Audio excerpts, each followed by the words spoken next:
So welcome everyone to the Immigration and Sustainable Development Symposium.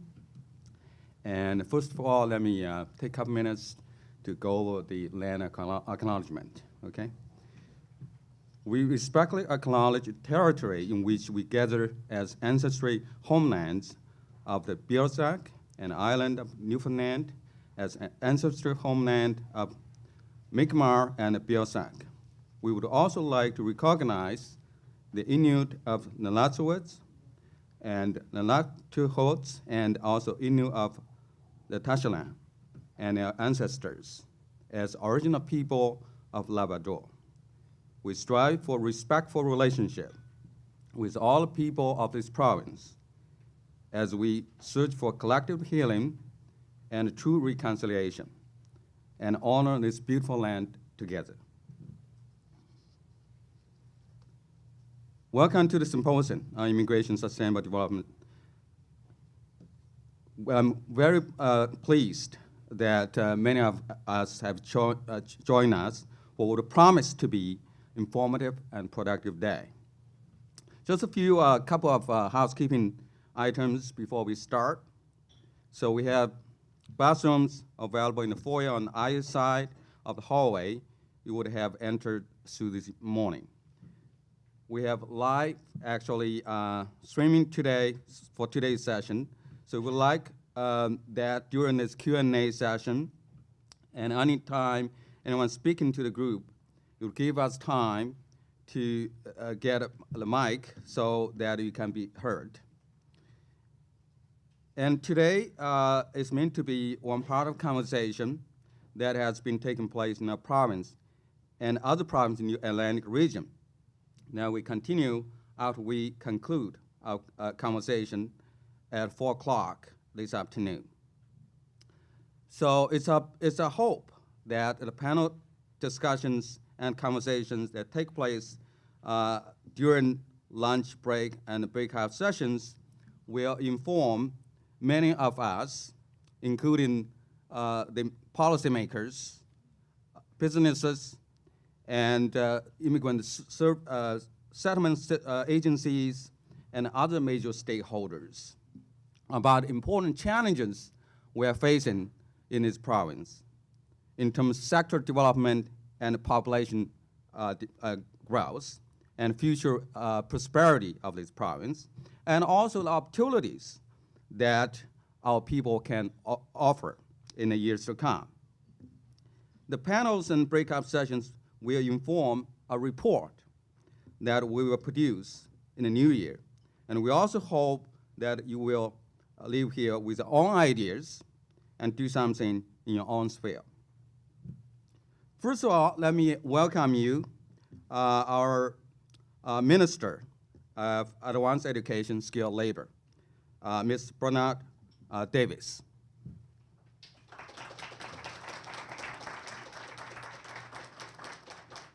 Ms. Davis is a lifelong resident of St. John's, a committed community volunteer and representative who has continued work to improve the community he calls home.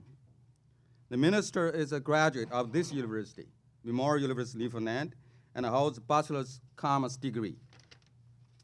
Before entering provincial politics, Mr. Davis has served as executive director and program coordinator for the ChurchNet Brigade and was elected as councillor in the City of St. John's Council. So let me first welcome Minister Davis and who will give some welcoming remarks. Thank you. Thank you.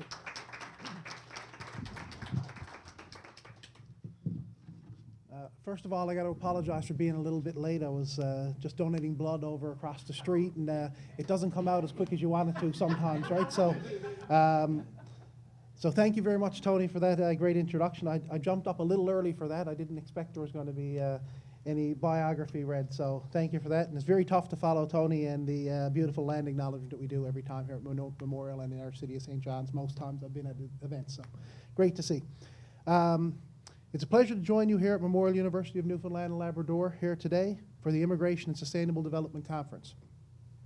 I'd first of all like to acknowledge the Deputy Mayor, Sheila O'Leary, who's here today, and her colleague, councillor for Ward 4, I know that very well, Ian Froud, who that's the award I used to represent as well, and it happens to include the university. So it's a fantastic to see these two individuals here who are very community-minded and very focused on making our city a better place to live. All of us here today are here today because we care deeply about Newfoundland and Labrador's future. And we recognize the critical role that immigration will play in the growth and prosperity of our province. Through the Way Forward on Immigration in Newfoundland and Labrador, the province's Collaborative Immigration Action Plan, we are making real progress. By working together, we are putting a variety of new ideas and initiatives in place through this action plan. To date, many of the actions for the first 2 years of this plan have been implemented or ongoing, and we are currently working with our partners to implement the remaining portion of these initiatives, as well as identifying new initiatives for future years. Last year, the provincial government supported 25% more immigration applications than the previous year, the highest number to date. More newcomers than ever are coming to our province and are receiving settlement services in all regions of our province. In the first 2 months after the launch of our Satellite Offices pilot project, over 100 newcomers in different communities across our province availed these settlement services, and including English as a second language classes. Our cultural competency trainings are also going very, very well. In 2017 to 2018, we partnered with Memorial University to provide in-depth intercultural competency trainings to frontline employees or public service employees in 3 departments and agencies in both St. John's and Corner Brook. We continue to roll this valuable training in all regions of our province. Just last month, the Association for New Canadians, one of our community partners, delivered 19 presentations and workshops on intercultural competencies. They do a lot of work very quickly, reaching nearly 800 employers, community organizations, and other stakeholders across our province. We recently announced 2 new categories under the provincial Newfoundland and Labrador Provincial Nominee Program, the International Graduate Entrepreneur and the International Entrepreneur.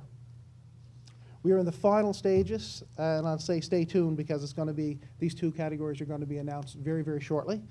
The International Graduate Entrepreneur category will be open to graduates of Memorial University and the College of the North Atlantic who wish to create or co-manage a business in our province. The International Entrepreneur category will be open to prospective immigrants who wish to settle in this province and be engaged in the daily operation of a business that they create or take over. We have also achieved much in the last year by working together, and we will continue to achieve much, much more as we focus on increasing immigration and sustainable development in our province. Today's conference is one more way that we are helping create the conditions necessary for newcomers to choose Newfoundland and Labrador, building a brighter future for themselves, our communities, and our province. Thank you very much, and sorry for being late.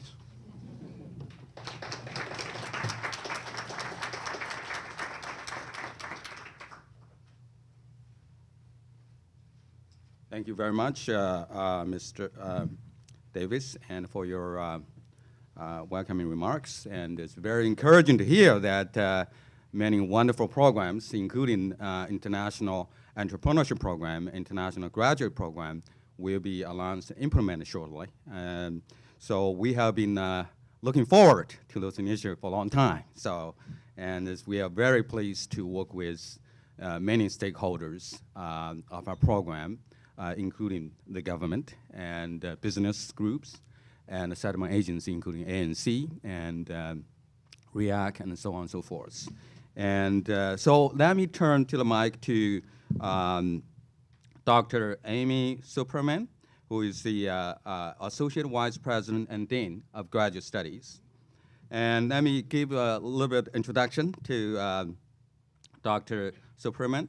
And she is the Associate Vice President and Dean, Graduate Studies, and a professor in Department of Psychology.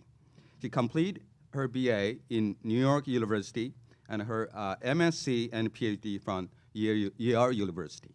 Okay? An expert in the section of auditory perception and memory, Dr. Superman is a co-author of 2 books, Human Memory, Introduction to Research Data and Theory, and Principle of Memory. She has also authored and edited and contributed to numerous book chapters, papers, publications, and other scholarly articles. She's a member of many professional associations, including Canadian Society for Brain, Behavior, Cognitive Science, and is fellow of Canadian Psychological Association and Psychometric Society. He has also served as the chair of Scientific Affairs Committee for the Canadian Psychological Association, is active science Atlantic and Canadian Society for Brain, Behavior, and Cognitive Science. Please join us to welcome Dr. Subramanian.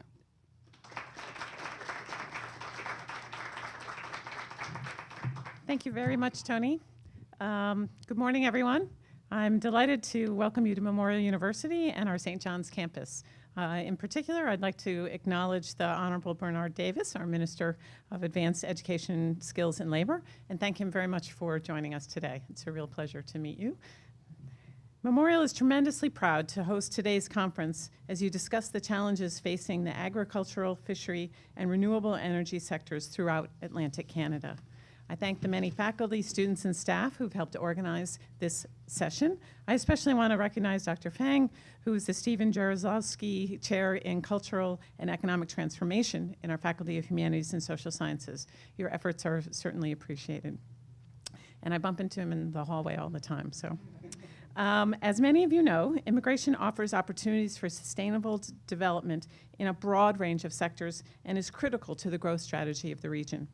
Today, you'll have a chance to discuss how private businesses, nonprofits, and government can work together to address challenges involved in integrating newcomers into the region. Our university plays an important role in bringing valuable talent and resources to Newfoundland and Labrador by attracting and retaining the best and the brightest students, faculty, and staff from around the world. We're committed to fostering innovation and discovery, ensuring newcomers flourish with their new ideas. In turn, newcomers help build a vibrant and successful future for our province and beyond, while also contributing to the increasingly culturally diverse fabric of our community. On that note, I wish you a productive session. I encourage you to learn from one another, share your ideas, and keep the conversations going long after your meeting today. Thank you for your time.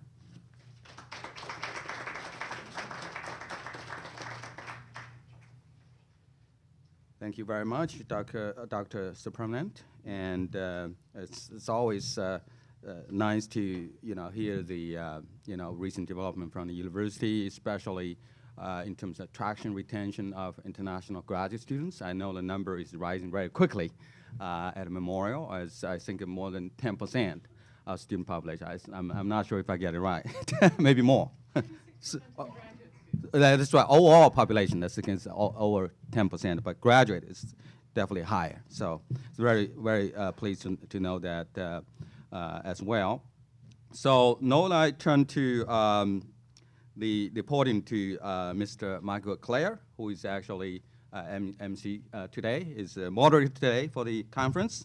Mike Clair, many of us know very well, is a former deputy director for the Harris Center. Okay, is also he was a former senior admin with the government of Newfoundland Labrador, and recently retired. Okay, and we would like to take opportunity to utilize his fantastic skills. Okay, and from 2005 2018, he was associate director for public policy at Memorial University Newfoundland.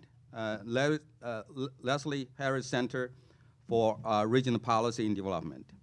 In this capacity, he is responsible for identifying important issues of public policy and organizing events like this, at which these issues can be discussed.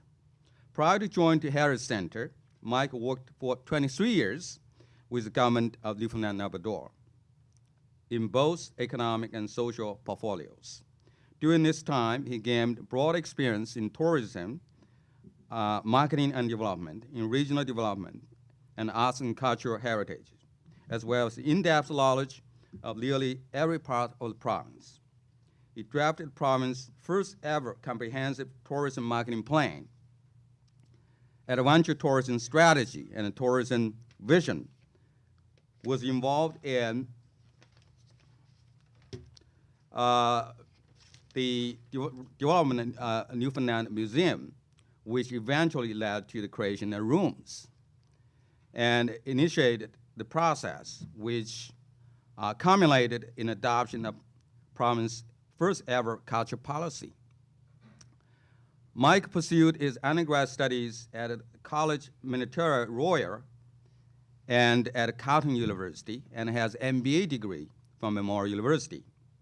Originally from New Brunswick, he is fluent in both Canada's official language. He resided in St. John's with his wife, Mary Wayne, and is proud father of 2 grandsons, Andre and Luke. And he also holds a 5th degree, what he called black belt, Aikido, a martial arts in Japanese tradition. So let's welcome Mike as he comes to take us through the rest of the day. Thanks, Mike.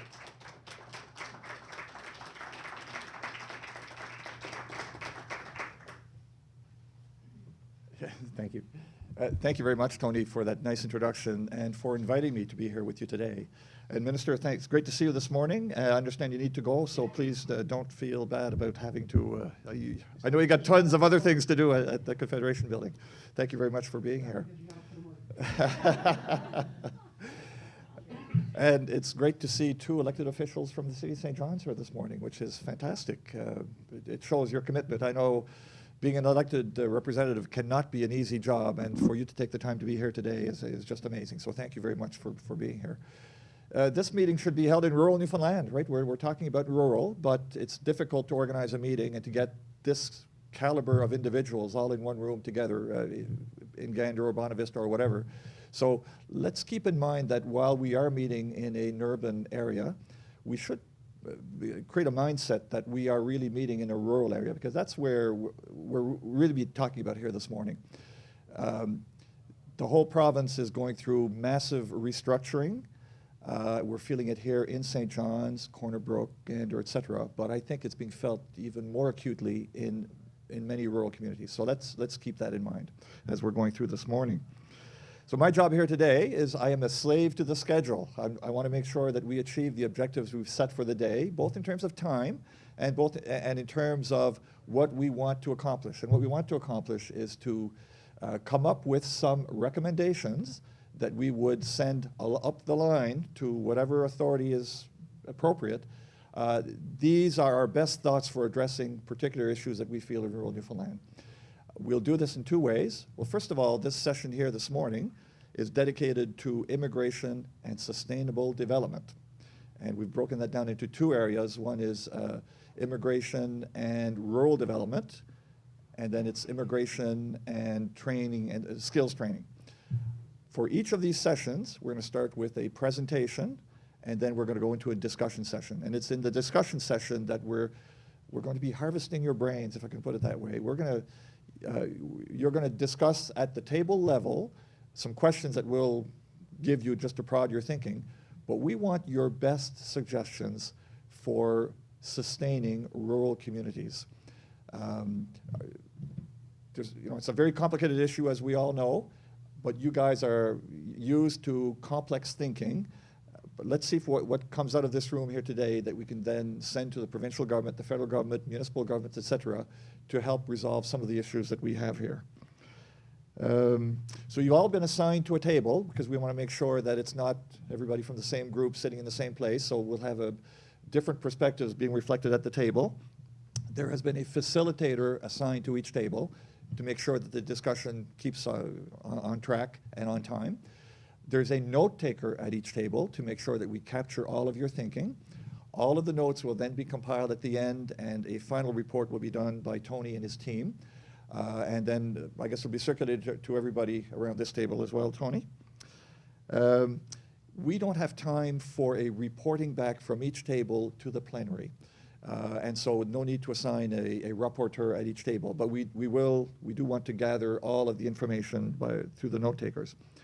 To add to some of the housekeeping items that Tony was saying, we do have, this morning and this afternoon, we'll have somebody on the screen presenting. They won't hear your question unless I circulate this. So when it comes to the Q&A session afterwards, I'll circulate, just raise your hand, I'll get the microphone over to you so that the person on screen can hear your comment. If you are texting during the meeting, it's assumed that the matter is urgent or that you're tweeting to your many followers. You're not just checking your emails. In the unlikely event of an emergency, you can come out the same way that you came in, or there's a door right back here, and we'd muster in that corner over there. There's going to be a nutrition break mid-morning and mid-afternoon, and there'll be a lunch break with lunch provided. We've set the optimum time 45 minutes. Not long enough for you to leave, but it's long enough to check your emails, if there's anything you need to address. And it also allows us to finish the day a little bit early. I was looking at a documentary on Netflix the other day, two eminent nutrition or health researchers, and one of them made the comment that 20% of all of the food that we eat goes to feed our brains. The next animal, which is closest to us, is the orangutan. 8% of their energy goes to their brain. So even though we're sitting here today and we're not moving, etc., 20% of everything we eat goes to our brain. So by 4 o'clock, we'll be tired. I guess that's the point I want to make. And so we'll try to finish by that time. And if you have a food allergy or a food preference, and you want to make sure that it's been done, please let Carrie or Jason know soon so that they can communicate to the kitchen just to make sure that that's being taken care of. So, this plane is going to Toronto. Are you on the right flight? Is this the meeting that you thought this was going to be? So our first session deals with immigration and rural development. So even though there's a global trend toward rural depopulation, all over the world, people are leaving farms and rural communities and going to urban areas. So we're not going to fight that tide. That's happening. But that doesn't mean that rural will depopulate. We still need rural. We still need to eat. We still need metals and minerals. We still need wood for furniture and paper. We still need to go out for outdoor recreation. Right? We're still going to need rural. We'll still need people who live in rural.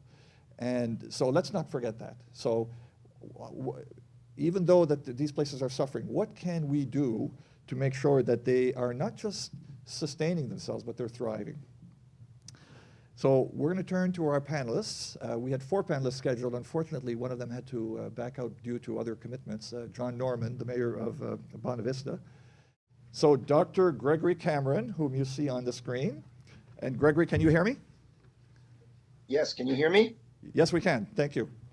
Dr. Gregory Cameron is a professor in the Faculty of Agriculture at Dalhousie University in Halifax. He received his doctorate from the School of Oriental and African Studies at the University of London in 2002. Prior to joining the Faculty of Agriculture in 2006, he taught political science at the University of Asmara, Eritrea, which was a closed country at the time, in Northeast Africa from 2002 to 2006. During the late 1980s and a good part of the 1990s, he worked as a CUSO cooperant in Tanzania, first with the Tanzanian cooperative movement on the islands of Zanzibar, and then with pastoralist NGOs in Arusha in northern Tanzania. His fieldwork and research in Eastern Africa focused on cooperatives, rural policy, food security, and the developmental state. Since returning to Atlantic Canada, he has worked on political and rural issues related to civic agriculture, agricultural cooperatives, farmland protection, and electoral reform. So welcome, Gregory. Julian Skinner serves as Assistant Deputy Minister for Regional Development and Diversification with the Department of Tourism, Culture, Industry, and Innovation in the Government of Newfoundland and Labrador. She has worked in other positions with the province in the area of regional economic development. Her previous professional experience includes both public and private organizations, including the Newfoundland and Labrador Regional Economic Development Association. During her career, Julian has managed and led multiple economic development initiatives and programs, and currently serves on various boards and committees. She recently received a prestigious Public Service Award of Excellence from the Government of Newfoundland and Labrador. Congratulations.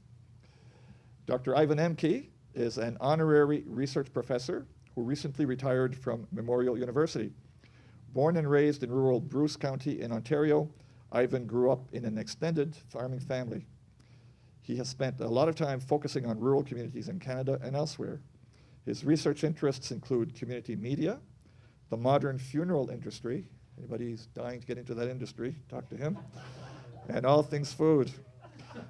For 25 years, he taught at Memorial University's Grenfell campus in the Social and Cultural Studies program. He also served as head of social sciences, as facilitator for internationalization, as the associate vice president for research twice on 2 occasions, and as the interim vice president.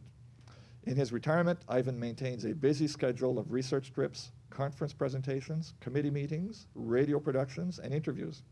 In his spare time, he runs a media enterprise, Kitchen Table Communications, that produces a program called Fit to Eat, the Newfoundland Labrador Farm and Food Show, and distributes a wonderful e-newsletter. If you're not a member, you should, just for the comedy part alone, it's worth reading, called Food Notes.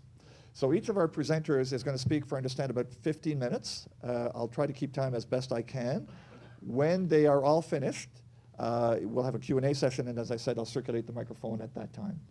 And we will then go from there into the nutrition break. So Gregory, without further ado, please, I turn things over to you. Okay, thank you very much. Can everybody hear me? Yes, okay. I'm sorry I couldn't make it. We got hit by a storm yesterday in Nova Scotia. So my apologies for not being there. It seems a very timely and an important session. And I gave my background in terms of cooperatives vis-a-vis the global south and the global north, because I see common patterns to some of the issues we're facing in terms of rural developments across both those parts of the world. And that's why I put that in there. And I was very pleased when Jason contacted me to give a talk on cooperatives and how we can rethink them in light of some of the challenges of rural development and newcomer integration. So my slideshow is, I'll go through it very quickly. And slide 2 and 4 is basically just a setup of the cooperative model. It's the generic features of the cooperative model. And then slide 5 to 10, I switch to food security, rural development, and I take a look at the Canadian context in particular and some of the issues around both conventional agricultural cooperatives and the new food cooperatives that we see in terms of areas like farmers markets and so on, which I'll go into detail at that point. And then slide 11, answering the query from the conference organizers, I look at some of the challenges facing the cooperative model vis-a-vis rural developments. And slide 12, I look at promising innovations. Okay, so slide 2, I just have listed here the universal cooperative principles. Many of you may be familiar with them, and these go back. These are universal cooperative principles intrinsic to the world cooperative movement, and many of them have been around since the 19th century. And what they do is distinguish, as I have in slide 2, they distinguish cooperatives from other business forms that we may come across in our daily lives, such as investor-owned firms, which are probably the dominant mode or type in our economy here in Canada. Family businesses, single proprietorships, and social enterprises are also relatively recent and upcoming. As I say here in slide 2, cooperatives can fit into any kind of socioeconomic system. They can be in a market economy, such as here in Canada. They can fit socialist systems as well. Of course, China and Cuba would be examples of socialist cooperation, including in rural areas. And you have a cooperative economy school, which is more of a social movement. The anti-Kinish movement of Nova Scotia may have fitted that model. It's not really an operational school. It's an attempt to create a cooperative economy, kind of a third way approach. And many new Canadians, given the theme of the conference today, would have knowledge of cooperatives from their home countries, something that you may want to think of in terms of tapping newcomer experiences. You know, Syria, Eritrea, many other countries, they would have, in some cases, very robust cooperative movements that the newcomers would have knowledge of, if not direct experience of. Slide 3, I look at the cooperative effect. Again, this is general. This is basically about economies of scale when you look at what cooperatives can offer as opposed to these other business types. So it's areas like economies of scale in buying and selling, technical specialization, community building, and so forth. And as I say there in the bottom, the cooperative effect is applicable to all parts of an economy. So it could be industry, services, and agriculture. Now turning to slide 5, the cooperative model in agriculture. I think it's very critical because we're at a crossroads, I feel, in Canada in the sense that our food systems are under a lot of transformation right now, and I don't know if all of it is good.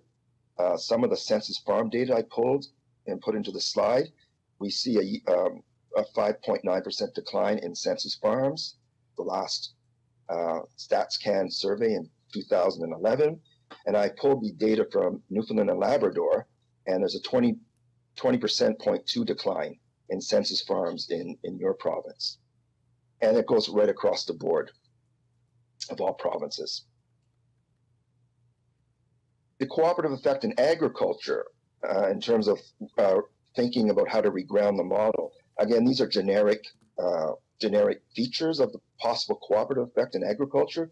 There's group farming, which is not a major model in Canada.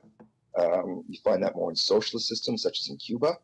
Joint irrigation, credit arrangements, and of course, non-agricultural activities can be part of the cooperative effect in agriculture, such as green energy projects. Now, turning to non-financial cooperatives, the more established cooperatives, such as dairy, Newfoundland and Labrador Federation of Agriculture is the apex for the province. I'm sure many of you know that. I have some data from 2013, and agricultural cooperatives in Newfoundland are, there's 2 in marketing, 2 in supply, 2 in service. Service, according to Cooperative Council of Cooperative, the CMC, the apex now in Canada, they would put food cooperatives or farmers markets. Anyways, the total there, including the production, is 9, and that's probably dated. I'm sure there's less now. The latest data I could find was from 2012 with agricultural cooperatives. The Harper government basically stopped collecting data in 2012 when it closed down the cooperative secretariat. And according to the last data, when systematic figures are available for business revenue, Newfoundland had the lowest revenue generated for agricultural cooperatives of all the provinces. I put the figure there. It's 82.4 million in 2012. And Canada's agricultural powerhouse is Quebec, and that's where the strongest agricultural cooperatives are. Agripur, which has a role in the dairy cooperative sector here in Nova Scotia, by the way. They bought out Scotsburn and Farmers a few years ago.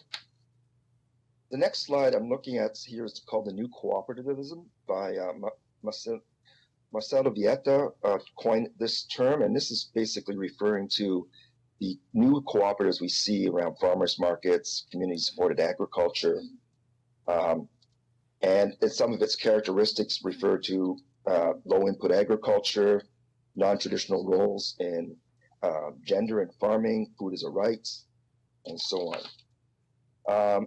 So in this slide, I have food cooperatives, and again, this would fit under the new cooperativism, and you can see that's with the copy you have, and I'll have to read it all out.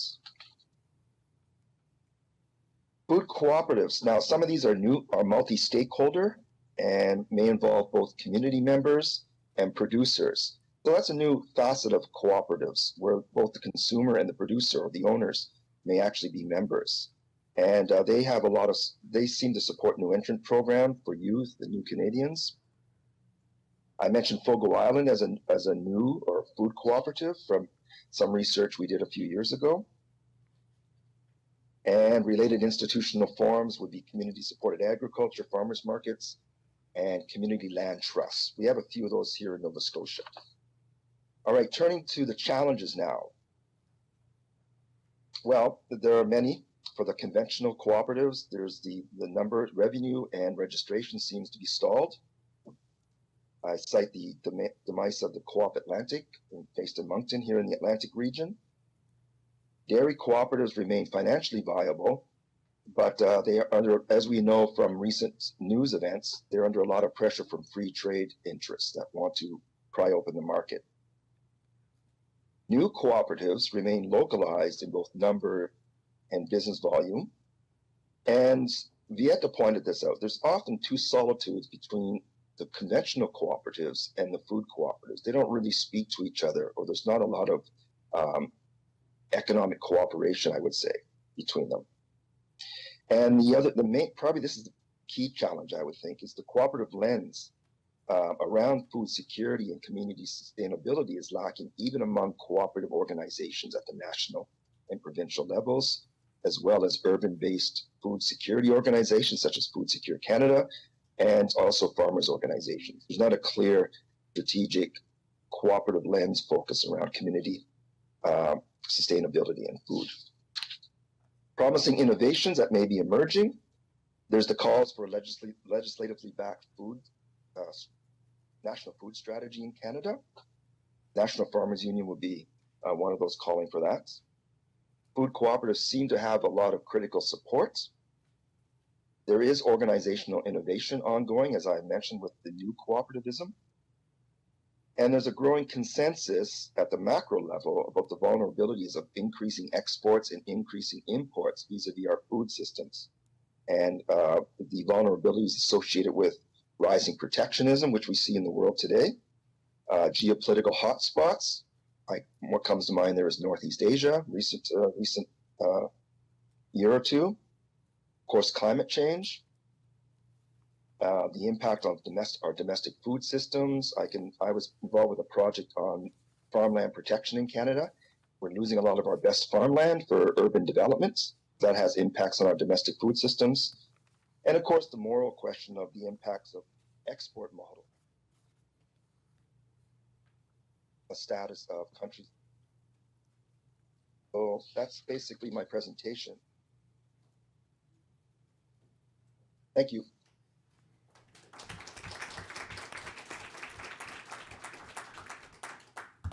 Thank you, Gregory. I'll ask the technicians in the back, can we turn the camera so that Gregory can see the panelists? Okay, that'll be done. And Julian, we'll start with you? Okay. Yeah. Or there, whichever you want.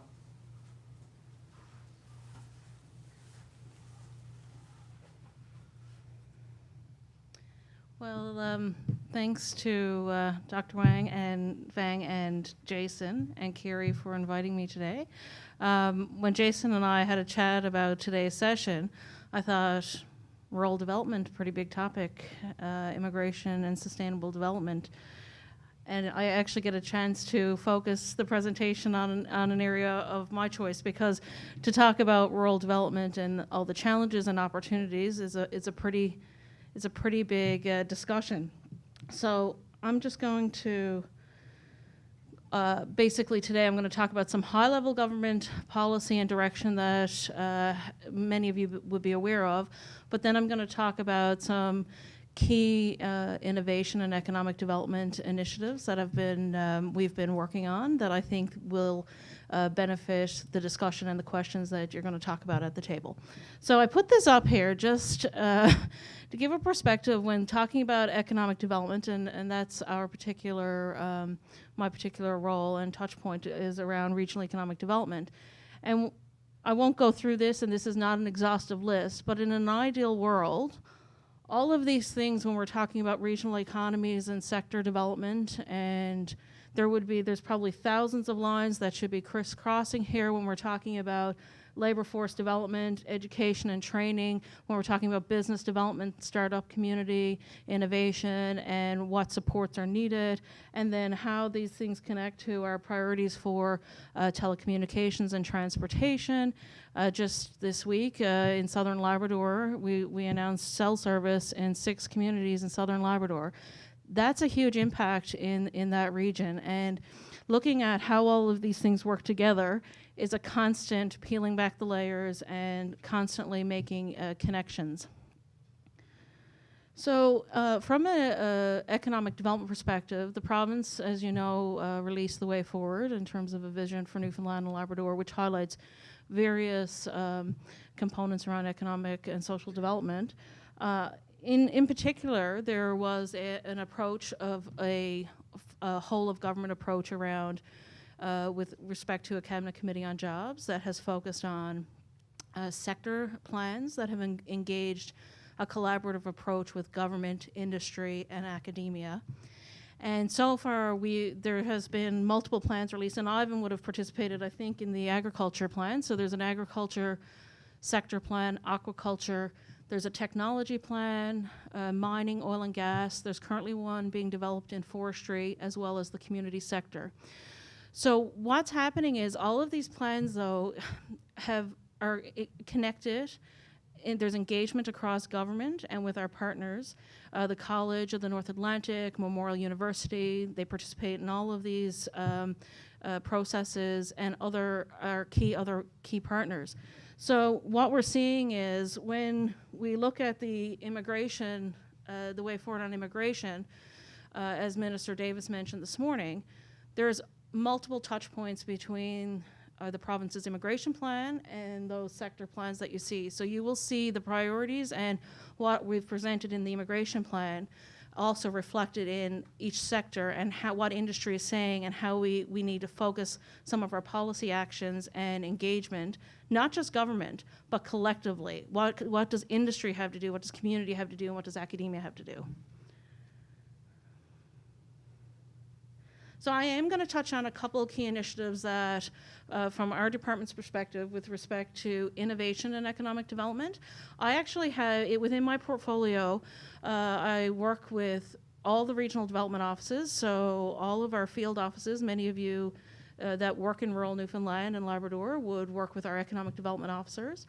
I also work on with our sector diversification team on all of these various plans and other telecommunication pieces such as broadband and cell service, as well as various different new models that we're implementing and trying to test, like our regional innovation systems pilot.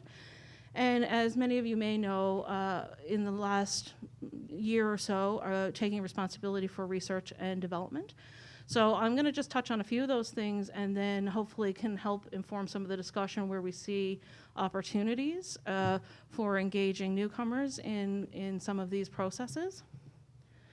So within the business innovation agenda, the province consulted business and industry and had a process where when you look at some of the reports on innovation, Canada is lagging in the world in innovation. Newfoundland and Labrador has been lagging. So we really felt like we needed to put a strategic effort around business innovation and where our supports and efforts should go around supporting innovation in our business community. So these are the 4 pillars that we've identified.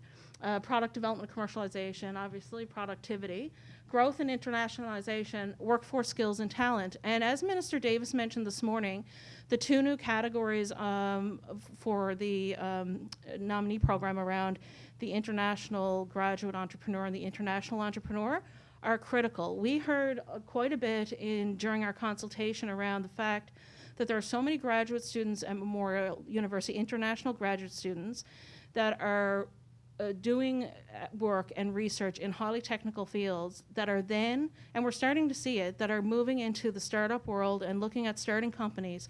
So how can we ensure that we're providing an environment where some of those people can stay and continue to grow their business, and even in some cases get engaged in other operations with various other partners in the community. So you can see the connect in our business innovation agenda, because that was identified and it was actioned and connected to the immigration action plan and the activities. So there's no quick answer here. There's never a quick, easy answer to what needs to happen, but what we've been trying to ensure is that we're connecting the dots and we're all working towards the same objectives. Innovate and Knowledge, I just want to mention this because we do have, we've amalgamated our business financing programs, regional development programming, and the R&D, so our research and development for commercial and non-commercial. And we did that about a year ago. And it was really to try and see that along the continuum of economic development, we wanted to ensure that there was kind of that seamless approach and we could identify the gaps from early stage R&D to growth and expansion. So even from a non-commercial perspective with Memorial and the college and other institutions, we're making quite a bit of a number of investments in research and R&D and wanting to ensure how is that connected to some of the priorities that we're hearing from community, what we're hearing from industry, and even our conversations with the Harris Center on some of their Thriving Regions work. That's really about how do we ensure that the applied research that's being done is addressing the issues that we're hearing at community. So when we're all out doing opportunity identification in Southern Labrador, how do we ensure that the research and development that's being done is really going back to community and helping drive those opportunities? I do want to touch on the Social Enterprise Action Plan. And Greg, when I saw the topic of your presentation on cooperatives and sustainable development, I literally almost did a fist pump. I am a big, big proponent of cooperative development. I've worked in the sector for, I guess, probably over a dozen years. And in Newfoundland and Labrador, you're right. The numbers are low, but they are growing. And we kind of took an approach in 2005 to partner as government with the sector, with the Federation of Cooperatives. And we took a very strategic approach and developing policy papers to expose people in government and outside about how the co-op model can be used in community for sustainable development. And we're starting to see, like for 15, 20 years, the average co-op developed and incorporated in this province was probably half of a co-op over 15 years. And last year, there were 3 co-ops developed. The year before, there was 1 or 2. We're seeing very unique partnerships in rural Newfoundland and Labrador. For example, around childcare, which is a major labor market issue. It's a major issue when we're talking about attracting workforce. And in the case of, I think about the Codroy Valley, the Childcare Co-Op, which incorporated about 2 years ago, it was a partnership between the credit union, our government folks were at the table around, like, what can we do? There's a gap here in childcare services. And that's a situation where the credit union, who live by the 7 co-op principles, co-op development principles, came to the table and helped drive it and are using an interest-free mortgage for the group. Then we came in on some of the economic development side of what they were trying to do. And it's now filling a major gap in the Codroy Valley, Port aux Basques area. And those are the kinds of things that we're starting to see happen. And some of this just has to happen by providing the right tools for people to own and drive that, because a lot of us are resource and support people, but it's really people in community that have to want it, own it, and drive it. So we did, aside from our co-op development partnership with the sector, we did release a Social Enterprise Action Plan. And this is really our, this really demonstrates how we see the value of social enterprise development in our economy, and we see the opportunity that the social enterprise model can play in regional development. And I think it just goes to show the multiple models that are really need to be happening in the mix when we're looking at economic development. It's not just one major employer. It's not just, in some cases it might be. A lot of people in Labrador West are happy this week after this week's announcement in Labrador West, and sometimes that is what the region is built on and works on. But then there's others that really have that really diverse mix. So we have put supports in place and put an effort around supporting capacity building development, training, groups that are interested in starting social enterprises or cooperatives. We have all of the material, we have funds to support groups that are interested in doing that. And what we've seen, I will say, we've kind of had some targeted approaches actually around newcomers, where we've gone out and there's been an opportunity identified where some of our newcomers really had a background from their country around agriculture. So the discussion was, well, there's been an opportunity in this area, in a particular region, that's never been explored, but there's a real opportunity here. And a group of people started to advance it, and some of the resource people came to the table. And suddenly, sometimes the issue happens where people start going, what's going on there? And this resource has been there forever, and this could be an opportunity for our community. So then that's just some of the challenges that we often face when we're trying to bring those ideas to reality. And unfortunately, in that case, the opportunity didn't advance because there was too much conflict between multiple people involved. But those are the kinds of barriers that we need to really try and overcome and figure out the solutions for those barriers. I'll just talk quickly. Mike, how am I doing on time? Oh, okay. So I did want to touch on the Regional Innovation Systems pilot that we have been implementing for about a year or so now. There have been various regional economic development models used in Newfoundland and Labrador for for decades, and we were looking at what is something we can test and pilot to really see how we can increase collaboration between government, business, and academia at a regional level that also focuses on innovation and making connections across sectors. And the Regional Innovation System model is not a new model. It's the Porter, Porter, many people may be familiar with Michael Porter. And it's been used in the Europe and other areas for a number of years. So we kind of took a look at that model, and we said, how could this work in Newfoundland and Labrador? And the whole intent of what we're trying to do is look at unique characteristics and assets of a region, really look at competitive advantages, bring in the R&D and innovation for knowledge-based initiatives, really create partnerships. So people talk collaboration and they talk partnership, but that really has to really build a good partnership. It takes a lot of effort, as anybody here would know, and it takes a lot of trust. And sometimes that is the biggest barrier to collaboration and partnership building in our regional economic development work that we would see.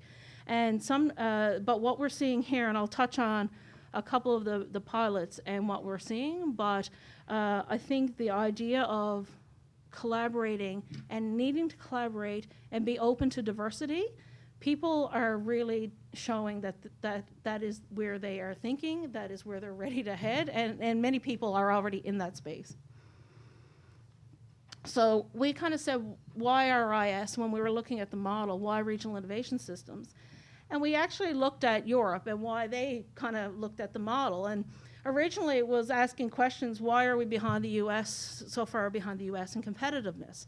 And when they looked at research investment, it was fragmented. When you're looking at the actual critical mass, some people think about the Silicon Valleys and the major clusters, but how do you look at developing that regional innovation system that's not on that scale and volume? And then there was a lack of coordination around research and innovation investments. So especially then if you bring that to a smaller economy and a smaller population, you can just imagine how that could really impact lack of growth or not advancing opportunity. And the whole idea of needing to embrace open innovation, and sometimes this can be very difficult, obviously, around sharing technology, being open around what that technology looks like, and being open to bringing others into that conversation. So these are the pilot areas. They're highlighted in purple. We have 5 pilots happening. One on the Northern Peninsula and Southern Labrador, which is focused on, it's really two groups. It's worked into fisheries and tourism. We have one in Corner Brook, an area which is focused on forestry and agriculture. So the team on that pilot is made up of stakeholders in the forestry sector and the agriculture sector. And we're seeing some very interesting conversations happening there. We have one around aerospace in Gander and Central. We have one in the Burin Peninsula, Clarenville area, which is completely different again, just very broadly around industrial and technology development. And then one in St. John's on ocean tech. And the whole, you know, everybody's said for years and years, one size doesn't fit all. It really doesn't. And what we've kind of done with the pilots is we've been open to just being flexible on how the group that's involved and the committees, there's committees established for each of these pilot areas, largely made up of industry, academia, and some government folks, and mainly where there would be resources. So forestry and agriculture, there's people from the Department of Fisheries and Land Resources, there's people from the college, from Grenfell, and industry.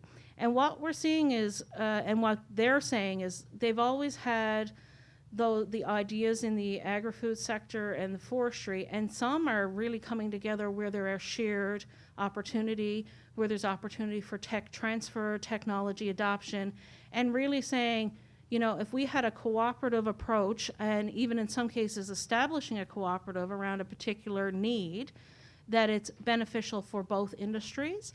So those are the types of ideas that we're looking at. And now in the case of St. John's, for example, where there's an ocean tech group, many of you would be familiar with the Ocean Supercluster or heard about the Ocean Supercluster, which is a Canadian initiative. But from a regional innovation system perspective, it's folks in Newfoundland and Labrador, multiple businesses. It really gives that opportunity to discuss what's happening with the oceans in this province. And it allows some of the conversation around where do we want to go as Newfoundland and Labrador ocean economy and what we're producing, and where are there opportunities for collaboration. So the main objective is, like, let's try and identify 3 or 4 attainable initiatives. Nobody's promising, like, it's really been about what can we do collaboratively and not get too bogged down in too much, I guess, not getting too bogged down in the structure and the policies, although there is a terms of reference and all of those things that you need. But it's really been about, let's try and identify those couple things that we can really drive collectively. And the idea is around connecting to global opportunities, and all of this requires, in some cases, highly skilled personnel, and looking at that labor issue. It's coming up even when we talk about Atlantic Canada and the Atlantic Growth Strategy work.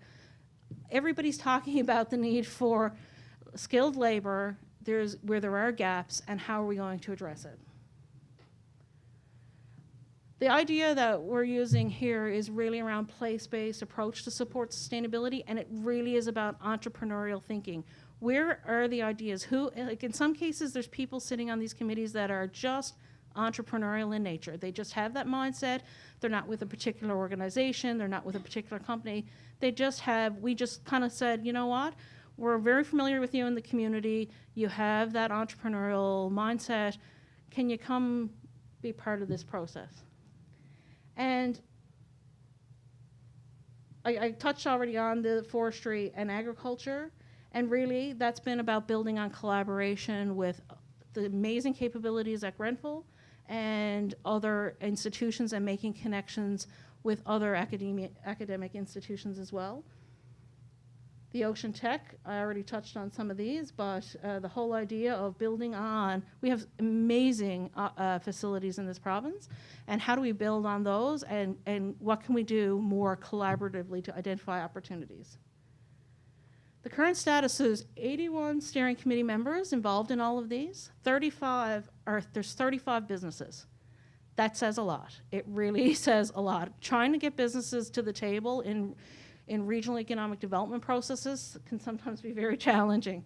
So they're there, and they've been sticking out, and they've been, interested in like what can we do to identify new opportunities. Even in traditional industries, you know, in the fishery sector, where is the new technology? How can we share some of this technology?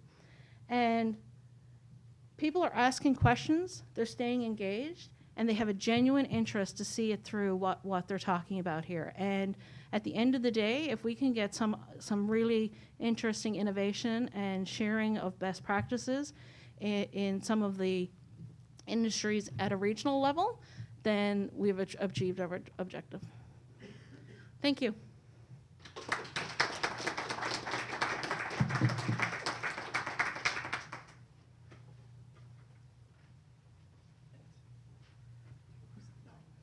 All right, so you're with me here. I'm in a PowerPoint-free zone. I'm a recovering PowerPoint user.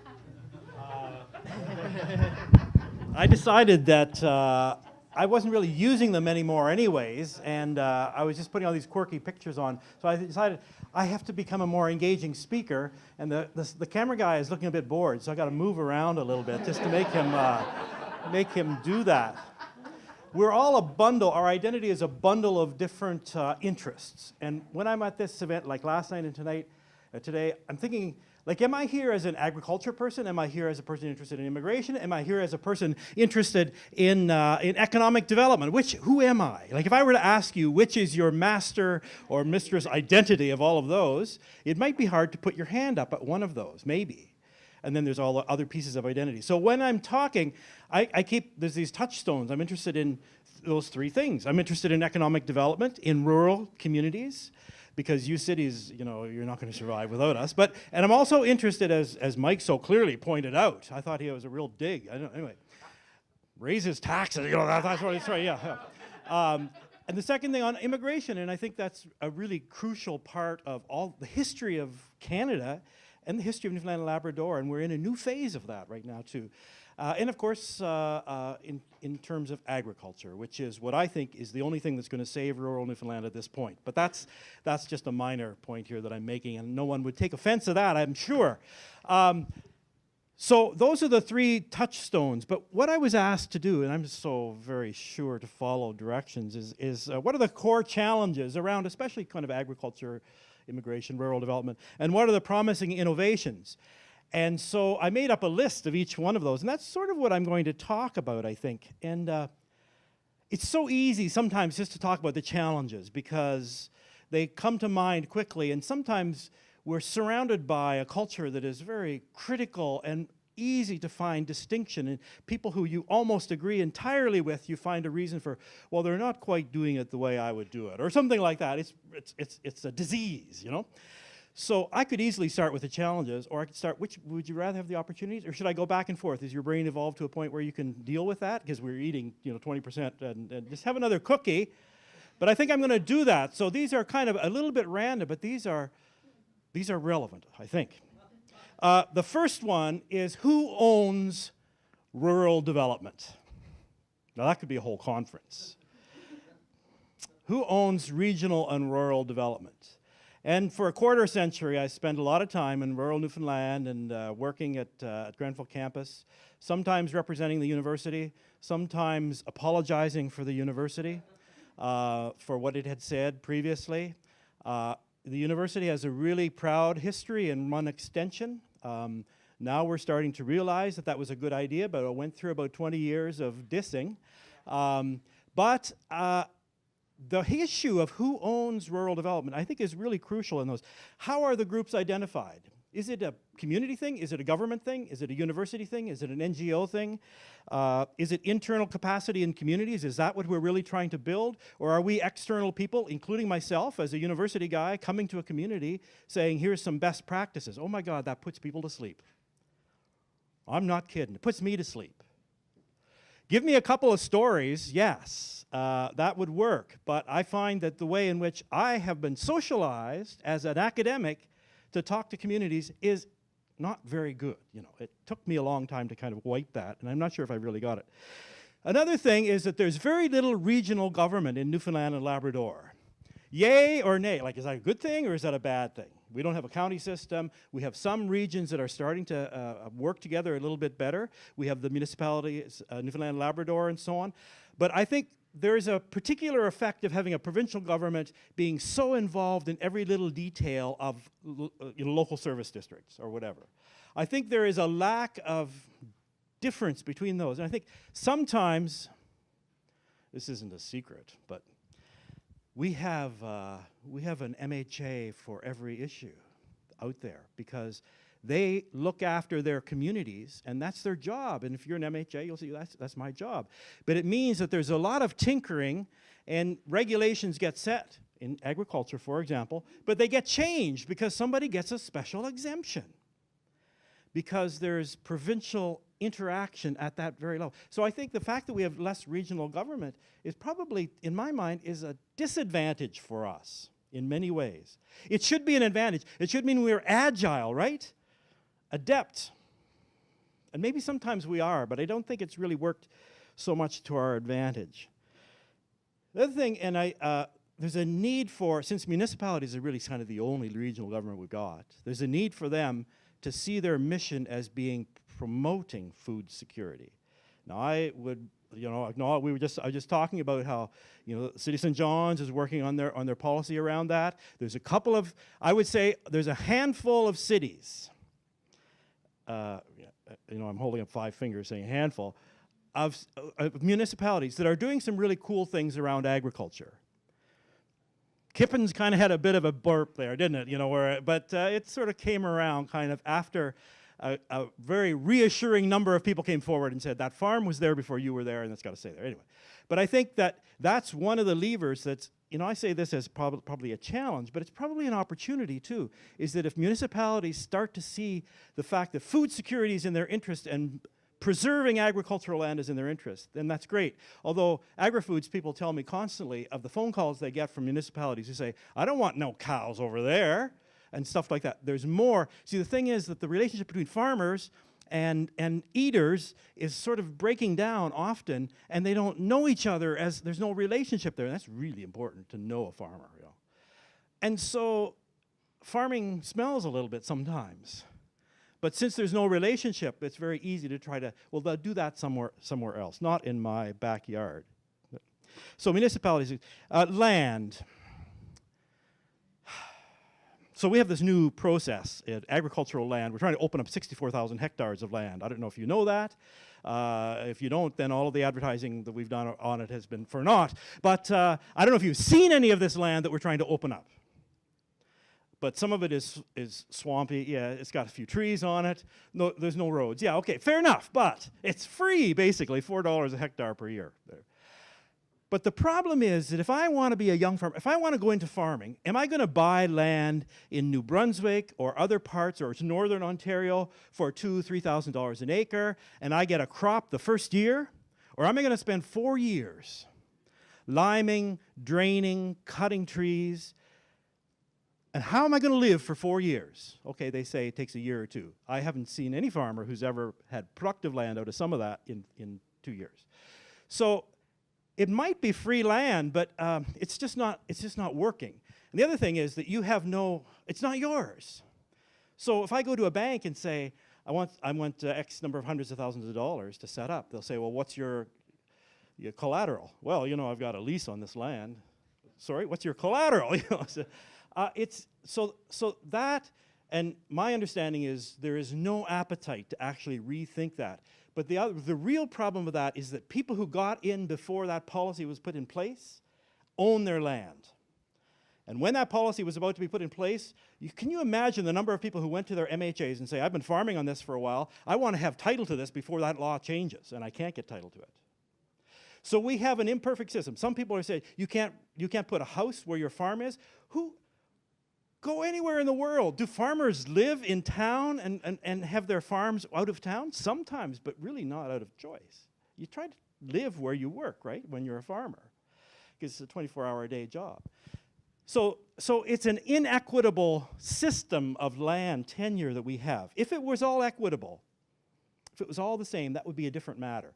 So for young farmers trying to get into it, okay, so I've been negative. Okay, it says some positive things. Conversations are continuing. It's really happened. You mentioned about the way forward. That worked because years before, people were working on getting to trust each other and to know each other. And the devil you know is sometimes better than the devil you don't know, even if they're a devil. And so now at the table, and we had a conference just last week at Agri-Food Symposium, there were people there who would not have been in the room together 5 years ago. Not because they hated each other necessarily, but they didn't perceive their interests to be in common. And so the fact that there's a wider range of people who are talking to each other, having conversations, I think is really important, because I think it's all about relationships. And the fact that we had a lot of producers there, we limited the academics, we had a lot of people from other regions, and the discussion seemed to be more on actual, physical, concrete choices that we could be making. And government people were there. And so I see that as a very, very positive thing in terms of agriculture, and in terms of, if we talk about labor issues that are coming forward, this afternoon we heard from Sarah Thompson, who's doing the work with the Association for New Canadians. You talk to any farmer, labor is a real issue, and it's hard to get people there. My concern is that if we bring in, because Canada has a history of bringing in large numbers of immigrants to open up our farms. That's how we got food here, okay? It was basically bringing in lots of people who knew how to farm, and they opened up the land. We gave them the land, you know? And I think that can happen again. In Newfoundland and Labrador, it maybe happened a bit with Cormac. I don't know if you know the history of Cormac. If you don't, then just drive up there. It's just past Deer Lake and stop and ask somebody about the history of Cormac, because it's an interesting example. My fear is that we'll bring them in, bring immigrants in and train them as workers, but not as owners of businesses and owners of farms. And we need the entrepreneurship of those people. We don't want to just have their labor, So that's something that worries me when I look at Canadian figures and the percentage of immigrants who are farm laborers versus farm owners. But, you know, it's something that maybe we can work on, but I think we need to be careful about all of that. So there's a real interest in food security here. So this is a moment when we can really grasp. You know this Facebook group, the Homesteaders and Backyard Gardeners group. This got about 12,000 members on Facebook. I don't know if you're on there, but you can ask them any questions and immediately you get some answers. And these are two people in Mobile back there in the middle of nowhere who are doing this. And they're very adept at it, because obviously you have lots of trollers on social media and so on saying all kinds of weird things, but they're pretty easily, they try to be very inclusive.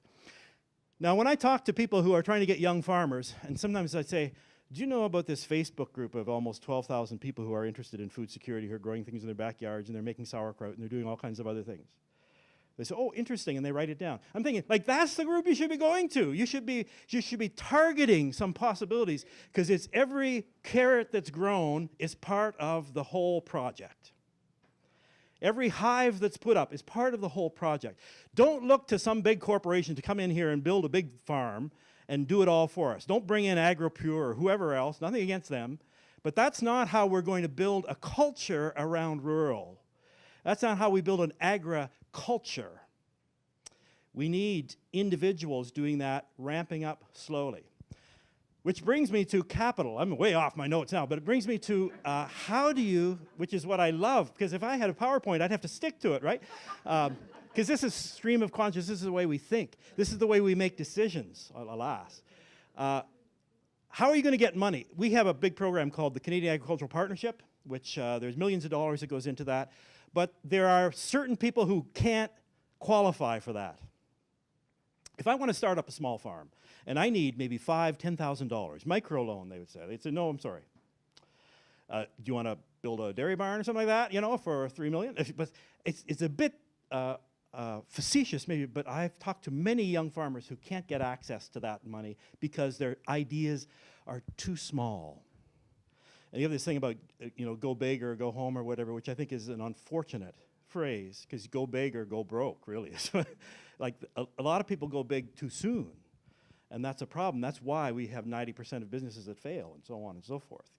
But I think if there was more access to small amounts of capital, that would be a real advantage. One of the things they've done in Nova Scotia, not to say Nova Scotia, I'm just, Greg, talking to you, that has done everything right, obviously, but is they have something called FarmWorks.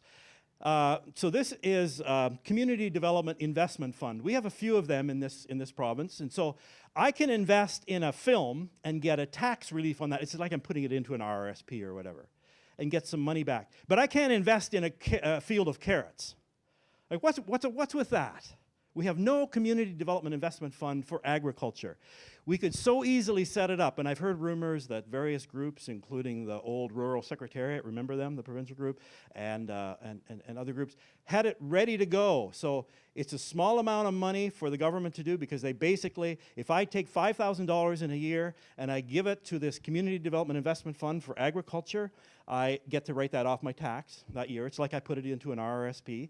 I might get a small return on that. A board of directors decides which farms and which small craft breweries and so on get money from that. And just look up FarmWorks and look at their record in terms of what they've been able to invest in. And it also gives me, if I have $5,000, you can imagine that, but it would also give me as an investor a feeling that I'm involved in this project of growing food in my province. And the more we can kind of suck people in that they're part of all of this, the more they'll change their own behaviors as well. And I think it's just breaking down that alienation that we have from food, or from ways in which we can use our resources to produce more food.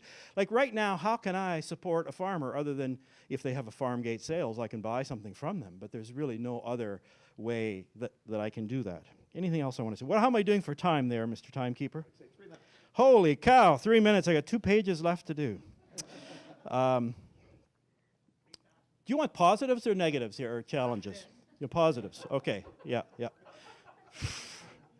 That'll be short. That'd be short. I'll be done in a minute there. Well, one thing is that agriculture is a bit of a newcomer to Newfoundland and Labrador in some ways as a sector. Now, agriculture kept us alive over the years because we grew potatoes and carrots and had cattle and so on. Otherwise, we would have starved to death or gone back to England or Ireland or whatever, the fishers. So it's been around. But as a sector, it's a newcomer. So one of the advantages of that is that we can avoid the mistakes that Ontario has made, or Quebec has made, or Manitoba has made. And we can build a diverse sector. Now, are we going to do that? I don't know, but I think positively, I hear more people who are in positions of authority saying the way forward, oh yeah, that's been used, sorry, saying, yeah, what is it, whatever it is, yeah. Anyway, the future is in mixed farming, in smaller farming, and I hear that being said now by people who actually, have some position of authority. Whether they back it up or not, I'm not sure. But that would be one of the mistakes if we become a monoculture place. And many of my cousins are involved in monocultural agriculture. They only have corn, or they only have soybeans. All of this stuff goes to animals, doesn't go to human beings. They have the record crop this year. They have all the corn they want, but they've got mold in it. They can't do nothing with it right now. They're waiting for the government to give them money, to give them a bailout. But they have nothing else to do. Like all their machinery is for corn.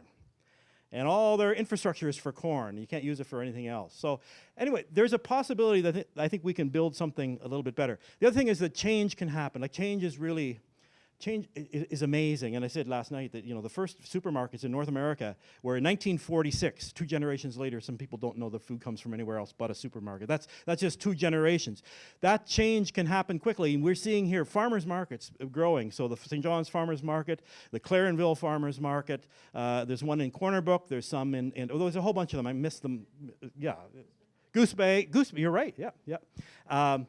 But that opportunity to buy directly from farmers, I think, is really important, because the research seems to show that your awareness of and your willingness to see changes in policy around agriculture are increased if you know a farmer. That's pretty simple stuff. Like, it's pretty easy, pretty basic stuff. But if you know a farmer. One of the ways that I think also rural and urban can have more commonality, I like to make fun of cities just because it's my job, I don't know. I always talk about, it's nice here to be on our satellite campus here in St. John's, things like that. But I think we need ways to talk to each other, because it doesn't make any sense to be finding differences and so on. And food is one of the ways. Food security and food is one of the ways. And we also need ways to integrate newcomers, immigrants, refugees. And maybe food is one of the ways that's going to, as we see the role that they will play. I mean, can you imagine our culture without immigrants? Our food culture? My God, what would we eat? You know, it's amazing. So, but that's happened in the past. That's the beautiful thing, is that it's happened in other regions as well, is that our country has been enriched by the food traditions of others, and it's one way that they can get involved in it. So I'm hoping, you know, I'm being a bit optimistic about all of this. And I hope it all comes together, and he's going to give me the neck right here. And I probably didn't get to the real important things, but that's for another time, right? Thanks so much. Yeah.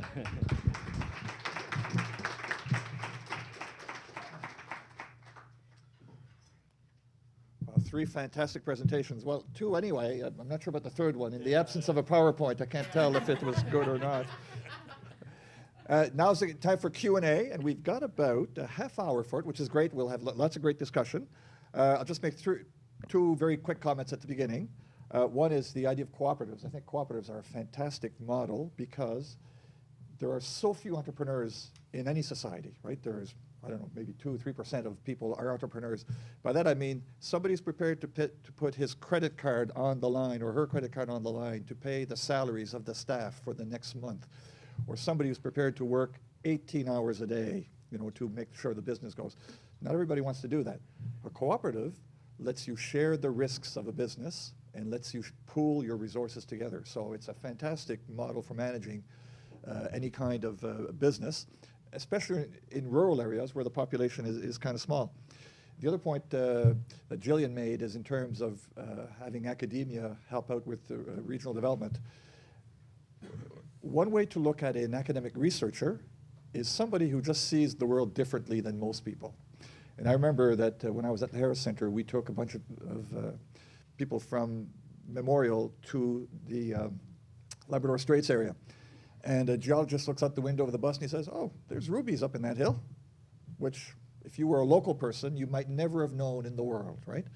But somebody comes in with a different perspective, looks at something and says, oh, you have a new resource here. So I think having a partnership with people who see the world differently is always a good thing.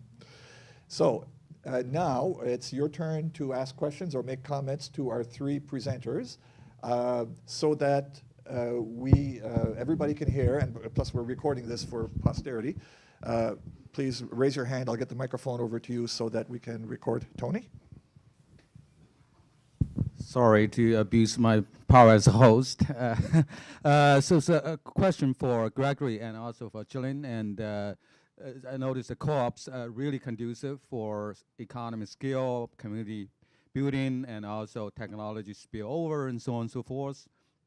But it seemed to from Gregory presentation that you seem to indicate that the number of co-ops in Newfoundland is small, is actually declining over time. But Julian just said in recent years actually is going up. So maybe I just want to get this fact straight. Okay. Sure. Thank you. Gregory, do you want to handle that first? Yes, sure. The data I supplied, Dr. Fang, was from 2012, and I couldn't find any up-to-date research numbers or up-to-date data from government sources as to the number of cooperatives at all in Canada in terms of agricultural cooperatives. As I mentioned in the presentation, the Harper government closed down the Cooperative and Rural Secretariat around 2012. So I wouldn't have the actual numbers, but I did check the Newfoundland Federation site, and it wasn't clear what the data is there. But my sense is that the established conventional agriculture cooperatives are not growing, because I've seen the trends elsewhere in Canada. And maybe there's the St. John's Market, the Farmers Market, and other smaller initiatives where there are registrations or just informal groups. So in terms of that clear picture on numbers and volume of business, it's hard to not data out there. Yeah, and I can speak to that, to what Greg is saying. The last time there was a national data produced on cooperatives was around 2012. And so the information I'm working with is real time. I know what cooperatives are being incorporated. But to Greg's point, some of these are smaller. So the St. John's Farmers Market being one cooperative. There's a couple of daycare cooperatives that have formed throughout the province. They would have all been in the last, probably since 2012 in most cases. And also there are some cooperatives that close, and getting those numbers cleaned up over decades.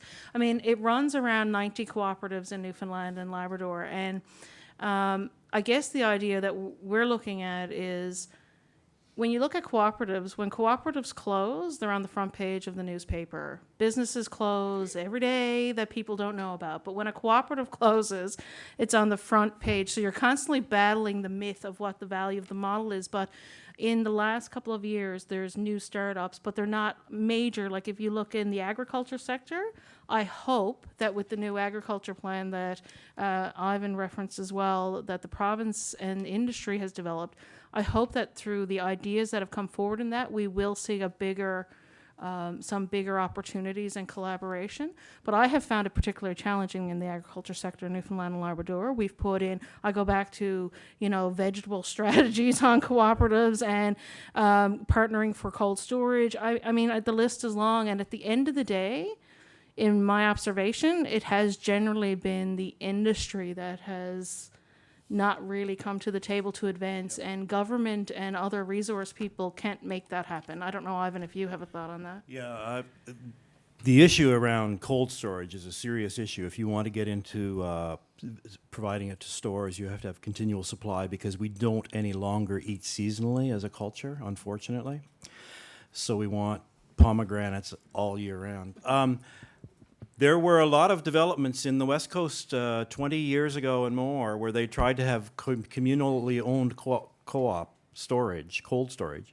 And I talked to one of for the radio program, just to give it another plug, I talked to one of the people who was a proponent of it. And he said, Ivan, you know, I asked him about cooperation. He said, we're not so great at cooperation, but we're pretty good at collusion. Yeah. So what happened there is that they had a pile of vegetable producers ready to do cold storage. And they were all meeting together at the Legion and so on and so forth. 25 probably producers. There's only 2 producers there now, by the way, instead of 25. And he said what happened is a few of them decided to meet on their own somewhere else to try to scuttle the plans. Because Buddy's turnips over here aren't as good as mine. The hell they're going to be in the same bin as mine and all that. That kind of sense within the vegetable industry culture, and it's not true everywhere, was not toward co-ops. And I agree, it was the industry that scuttled it. But the positive thing is that I think that's changing a bit. It's changing because there's only 2 producers. Yes, and they realize they're going to have to do this. Yes. And they're going to have gap certification and all this kind of stuff. But it's been really tough in the agricultural industry unless you've got supply managed commodities, right, which is really, and we give them a hard time, but because they actually make a decent living. But supply management is kind of like enforced local production. So you've got to have milk from Newfoundland, Labrador. Labrador gets their milk from Quebec, by the way, which is a whole nother issue. But it's a way of enforcing local production. So it's a different way to think about that. And we say local production is important. Are we willing to have supply management in vegetables?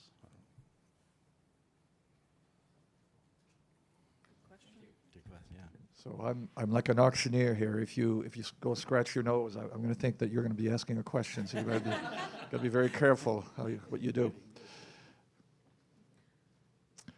Mike, I just want to have one comment on the data. The federal government just is currently, because of Bill 100, have been doing a consultation with industry on research. So industry is telling them we need to get back to the more data that the Co-op Secretariat used to produce federally. And so that is happening. There's a question now, I think.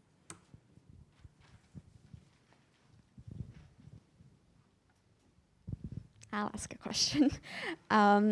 So I was just wondering if the panelists could give us a little bit more further insight as to how to develop these agricultural programs, also keeping in mind that just 2 months ago, the IPCC report said that we only have 12 years to keep temperatures from rising from the 1.5 degrees. And that's something for my generation and for students that is like almost paralyzing at some point, because it's a very short amount of span. And with all sustainable development, I think that should be also a priority on how we are making sure that we move towards a green economy, and how can food security follow through with that. I would say one thing about a rather unfortunate amount of discourse in this province around climate change and agriculture is that people say it's going to be good for us. And I think that's really unfortunate on a variety of levels, one of which is evidential level. It's really climate disruption. It's not that it's going to be a couple degrees warmer and we're going to have more growing days. We're going to have weird rainfall, weird snowfall, we're going to have drought. It's going to mess up our whole food system. So on record, I want to say climate change is not going to be good for Newfoundland and Labrador, despite what you're hearing from a lot of people in agriculture. The other thing that is going to affect us is the transportation systems are going to break down, and you betcha once California no longer has any aquifer at all, we're not going to get peppers from them anymore. And we're the last one to get peppers from them, except for maybe Labrador, which is even laster. I think it's a really good question, and the positive thing that I see is that in some areas of agriculture, there's a lot of focus on regenerative agriculture, where you're treating the soil in different ways, and you're trying to put it, use it naturally, and so on. I don't think, as a general speaking, agriculture happens in all kinds of different ways, conventional agriculture and so on. And even some of those, I've gone to a couple conferences where people have gone to no-till, for example, and they're very inspiring because they talk about how one farmer I was talking to, he had 1.5 inches of rain over a whole year of precipitation, and he had crops.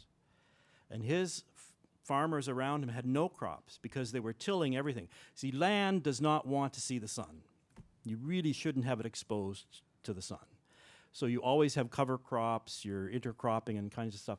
So the positive thing is that we're learning that not only does that make sense in general, but it makes sense in climate-altered circumstances as well. I don't know if it's going to happen fast enough, though. I'm sorry. My brother was a climate scientist, and 20 years ago I said, global warming, that'll help Newfoundland. And he said, no, it'll actually make Newfoundland colder, because as the ice cap melts, the Labrador Current gets more cold water. So it'll be work the reverse over here. We have a question over here. Okay. Oh, sorry. No, I was just going to say the other piece is the R&D component. We've been looking at some of the numbers in the agriculture sector, and they're quite low in terms of investment and projects in R&D. And I think there's quite a bit of opportunity there, even for, in some cases, we've been looking at foreign direct investment in those areas and engaging the global community, and how do we do that? So my question kind of follows from that in a way. When we're talking about agriculture, I think we're talking very much about conventional agriculture, so growing in fields and that type of thing. And Newfoundland does have a very short growing season and very challenging climate conditions. So I was wondering if there's much focus on transforming agricultural practices, and maybe, and this comes into the R&D and innovation side, looking into vertical farming technologies and other things that would prolong our growing season, allow us to grow different types of foods, maybe incorporate, some of our really strong energy resources, renewable energy, that type of thing, as a way to grow the agricultural industry here. I mean, I can speak to some pieces of that, because the answer, I guess, the short answer is yes. We, even on vertical farming, there are some businesses out there doing testing different activities, and we've actually made some investments in those areas. But also, with respect to innovation and where we see opportunity, that's on the regional innovation systems that I talked about, like that forestry and agriculture conversation in Corner Brook. Those are the conversations they're having, is around energy and how do we, and they're not new it's not like nobody's had those conversations. It's just at some point those conversations have to be elevated to something actionable, like Ivan talked about earlier around, okay, where's the tangible, where's the actions? Those are, I can only say from that perspective, because you have the researchers at the table, you have business, you have government, people are trying to tackle and have genuine conversations about, okay, what are the barriers for when we're looking at these types of initiatives? Yeah, I think sometimes we there's the sprung effect, that we go big really fast. And, you know, when Sprung Greenhouse was put up, the average Newfoundlander ate half a cucumber a year. I don't know, did that go through, you know, that whoever funded it, you know, did they were looking, anyway, but I think that there isn't, that I know of, a greenhouse in the province at this point that produces year-round because of the cost of energy. Right. But one of the problems is also the consumer.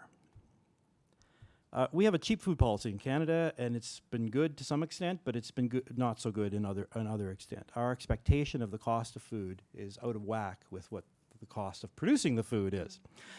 Because the farmer who's growing that for you probably has an off-farm job.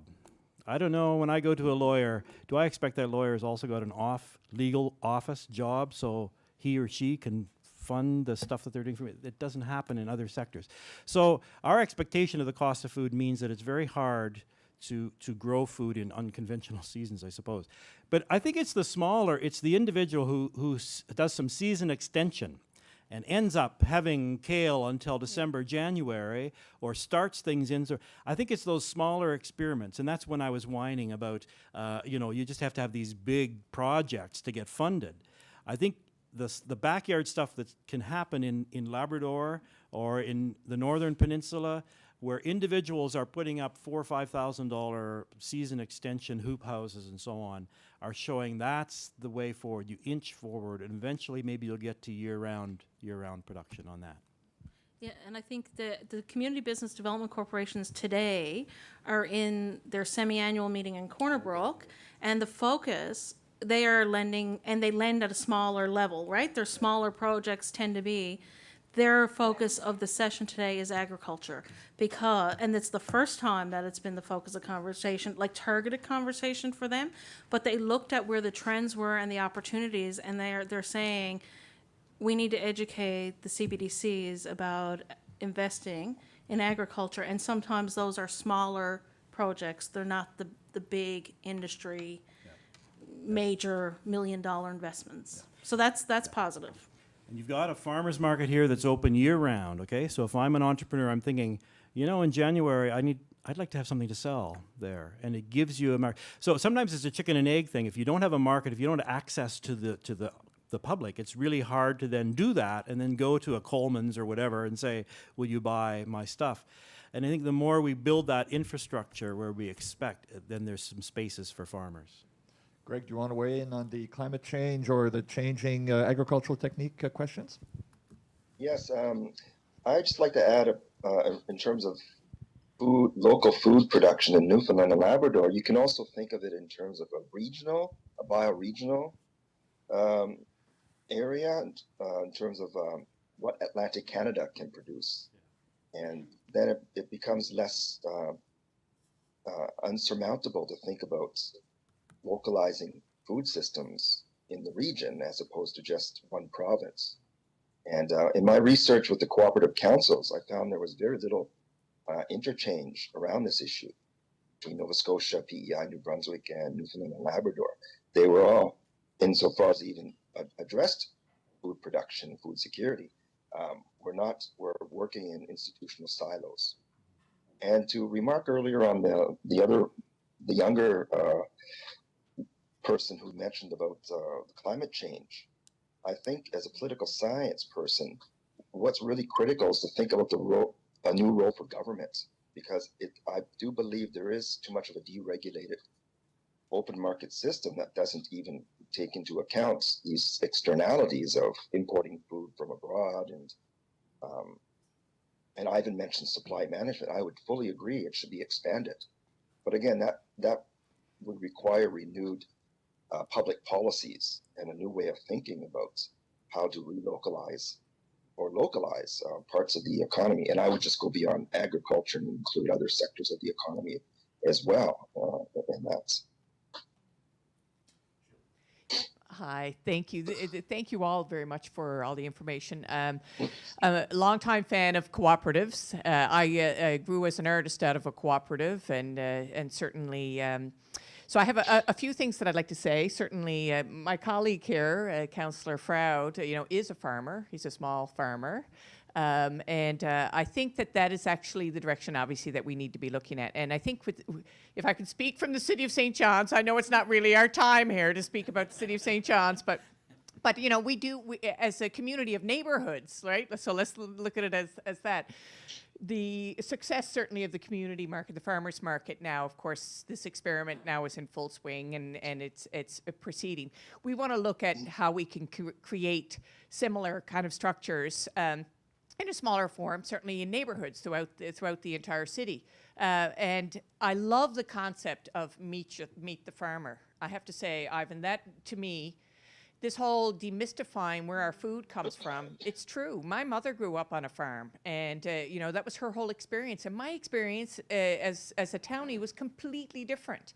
And so now it's like relearning all of that information again. And so, so we have, on one side of, as municipal leaders, we have an obligation to make sure that as we are in the thick of our development regs, to make sure that we're protecting agricultural lands, making sure that we support community gardens and farmers markets and things like that. And we're actively involved in that capacity right now. But on the other side of things, I think meet the farmer, what a simple, beautiful concept of just touching people who are food producers. And I think that could be a really simple kind of campaign that we could all do within our own communities to try to engage people a little bit more, because it does make me want to buy. When I go and I meet a farmer, I want to go and buy their carrots as opposed to buying them at Costco or wherever else it is, because you become invested, as you say. So I think there's a couple of different levels that we can all deal on. Obviously, as leaders, we need to make sure that we have these policies and development regs and things like that, straightened away so that we make allowances. I completely agree that we're missing the boat completely if we discount the smaller aspects. But this concept, my brain is buzzing here now about the meet the farmer thing. I would totally. So Ian, I'll be bugging you about that later. Thank you so much. I want to say one other thing about farmers markets, and I don't mean to criticize too much our health regulations in this province, but one of the really important things about food is the way it brings people together. And a beauty of a farmer's market, when you can buy your lunch there and you hang out and you talk to people, and not just farmers and producers and big crafters and so on. And in Corner Brook, the wonderful fine market it was a wonderful sort of space if anybody was there, and it was just humming. And last year, something happened where somebody realized there were certain regulations, health regulations, they thought had to be followed at the market. And as it turned out, the person who was telling us what the regulations were didn't actually know them themselves very well. And so we had one activist member who was selling things who then went to the various data and said, no, actually, we don't need a hand washing station at every table. You don't need to be, and so on. But what it's done to that market is it's decimated it, because there are very few food vendors anymore, and it's just a shadow of what it was. And I've heard from other people where this has happened, where there needs to be an attitude among the health regulators that, how do I make sure you stay in business and you're healthy? Not how do I close you down? And I don't know what we can do about that, but I think that's a really big thing around food, is that if you want to bring people in to meet farmers and so on, you need to have a social space like the farmers market does here, where people can spend time together and get to know each other and interact. Like I said last night, the Last Supper, for those who know the Christian tradition, was not the last conference. It was a meal, and nothing good happens without food. And when something happens to limit that, I think it's an unfortunate thing.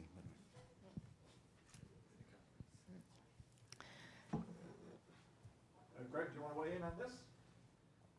No, I'm fine. Thank you. Enjoyed all the presentations. I'm just sort of reaching back a little bit to the ideas around climate change, and in a sort of larger policy context, the opportunities that ideas around regenerative agriculture and agricultural practice, land management practices are being entrained in a larger discourse around carbon capture. Not so much, I must say, in this province as yet.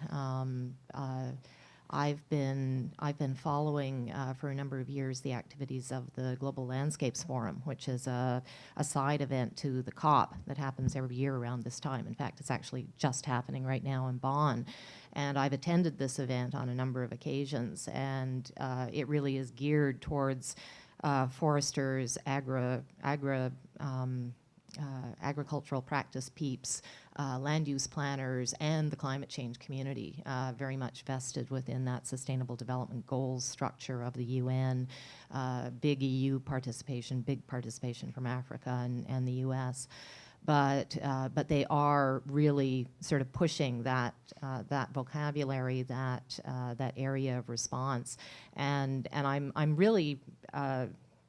I've been doing that out of personal interest for a number of years, but I do think we're overdue for that conversation to be brought here, and landscape scale thinking, not just in pure land use planning terms, but also in that particular vein of thinking around, larger carbon capture, opportunities.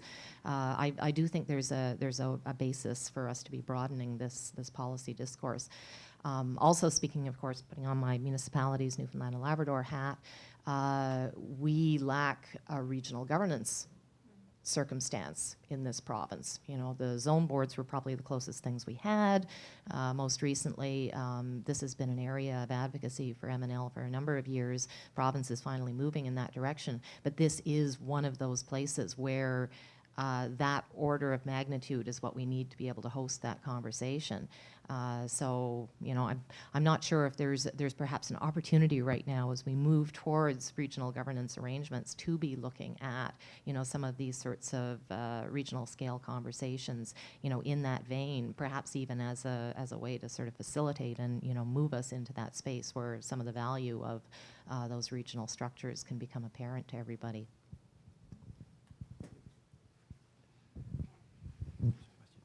Anybody on the panel want to address that before we move on? We got a question here as well.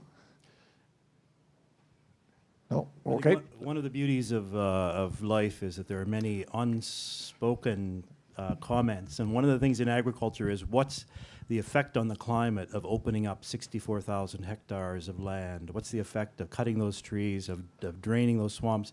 Many of my relatives who farm are now putting swamps back in, either by legislation, they have to put wetlands back in, or because it made sense. They shouldn't have drained them. And so that is a question nobody is asking. So it's time for second round of questions now.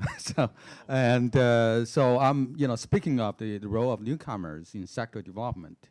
I'm a newcomer to Newfoundland. I'm not sure about Nova Scotia. So it seemed to me that agriculture is not in the blood of a culture. Maybe fishing is. But even nowadays, you hear parents tell their kids, don't go to the farms, right? Don't go even to the fishing plants.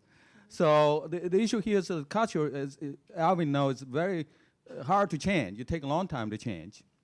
So I'm not sure in that when, should we actually open the door a little bit wider to newcomers who are actually quite comfortable with agricultural production, like Syrians, like Jamaicans, like Mexicans, right? They actually develop quite a bit of expertise or skills in those sectors. So I'm just wondering, to what extent, I know government now introduced this new categories of immigrants. Perhaps we should encourage more newcomers as not only farm labor, but farm entrepreneur. Greg, do you want to lead us off on, do you want to address that question? I'll give you the first chance.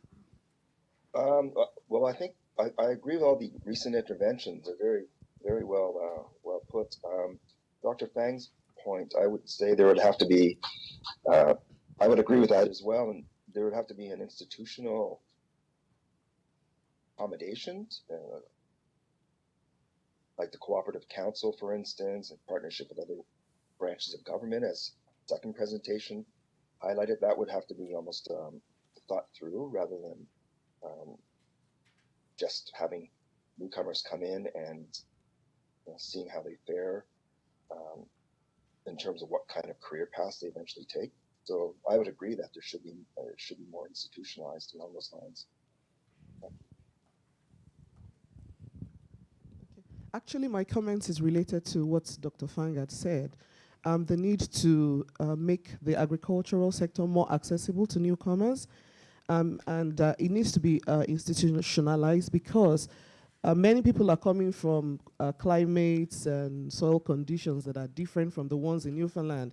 So it can't be left to chance that they're just going to latch onto it. There has to be an arrangement to take them through the process of doing agriculture in this province. Yeah, and I think that's one of the things that Sarah Thompson is working on with the group of Syrian Eritreans and so on. And I remember when we had Syrian refugee families in Corner Brook, and we were talking about agriculture, and they would say, so how many seasons do you get here? You know, how many crops can you get a year? And we're saying, well, there's just the one. And then they realized why tomatoes were so expensive in the store. But you're right, I think cold climate agriculture is a very important thing, including for some of our farmers who are already farming, I think probably. Yeah. I think we've reached the time for our break, so unfortunately we will stop the questions here. Greg, are you leaving us at this point? Yes, unfortunately, I'll have to leave you guys, and good luck with the rest of the proceedings. Well, I want to thank you very much for, I know it's disappointing that you weren't able to make it here in person. I would have liked to have heard more of your stories about Africa to see, sounds like you had an interesting experience. So I would like to thank you very much for taking the time to do this from your office and to help us out here this morning. So thanks very much. Thank you and good luck, and keep me posted on developments. Will do.